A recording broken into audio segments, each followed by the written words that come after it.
নমস্কার বন্ধুরা, সবাইকে জানাই শুভ রাধা অষ্টমী।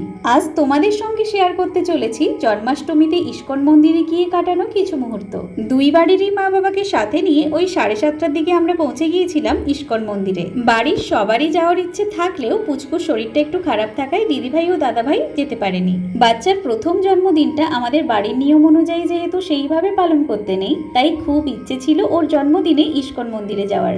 তাতে যেমন ভগবানও দর্শন হতো আর মহাপ্রসাদটা ওর মুখে ছোঁয়ানোর সৌভাগ্য হতো। কিন্তু সময় ও সুযোগ না হওয়ার জন্য সেদিন যাওয়াটা সম্ভব হয়নি। আবার আমি এটাও মনে করি যে ভাগ্যে না থাকলে ভগবান দর্শন হয় না। তবে সেই সৌভাগ্য হলো জন্মাষ্টমীর দিন সন্ধ্যের দিকটাতে সময় হতেই বাড়ির সবাইকে নিয়ে চলে গিয়েছিলাম। ওখানে পৌঁছেই প্রথমে ভগবান দর্শন ও প্রণাম করে নিয়ে আরও কিছুক্ষণ সময় ভেতরেই কাটিয়ে বাইরে গিয়ে অন্যান্য প্রসাদের সঙ্গে জন্মাষ্টমী স্পেশাল মহাপ্রসাদটাও নিয়ে নিয়েছিলাম। খুব ইচ্ছে থাকা সত্ত্বেও পুচকের জন্মদিনের দিন যেটা সম্ভব হয়নি, সেটা জন্মাষ্টমীর দিন সম্ভব হয়েছে।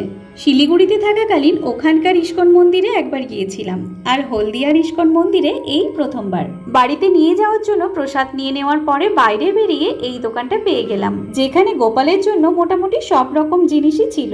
ওখান থেকেই আমাদের বাড়ির ছোট্ট গোপালের জন্য যা যা দরকার ছিল নিয়ে নিলাম। আর তার পাশেই ছিল একটা খেলনার দোকান। এখান থেকে টুকাইবাবুর জন্য নিয়ে নিয়েছিলাম এই মাছটা। তার সাথেই ওদের ভাই বোনের জন্য এই হাতি ও ঘোড়া দুটো নিয়ে নিয়েছিলাম। বাড়িতে যতই এই ধরনের খেলনা থাকুক না কেন, বাইরে বেরোনো মানে কিছু না কিছু তো নিতেই হবে। আমরা ওদিকে এইসব খেলনা কেনাতেই ব্যস্ত ছিলাম, আর এদিকে মায়েরা আইসক্রিম কিনে নিয়ে আমাদের জন্যই অপেক্ষা করছিল। নিরামিষ দিনগুলোতে বাইরে বেরোনো মানে আইসক্রিম তো খেতেই হবে, কিন্তু বাইরে এই পুচকে মানুষটার তেমন কিছু খাওয়ার না থাকায় চটপট আমরা আইসক্রিমটা খেয়ে নিয়েই বাড়িতে ফেরার জন্য টোটোতে উঠে পড়লাম। তো এটাই ছিল জন্মাষ্টমীতে ইস্কন মন্দিরে গিয়ে কাটানো কিছু মুহূর্ত। আসবো পরের ভিডিও নিয়ে। আজকের জন্য টাটা।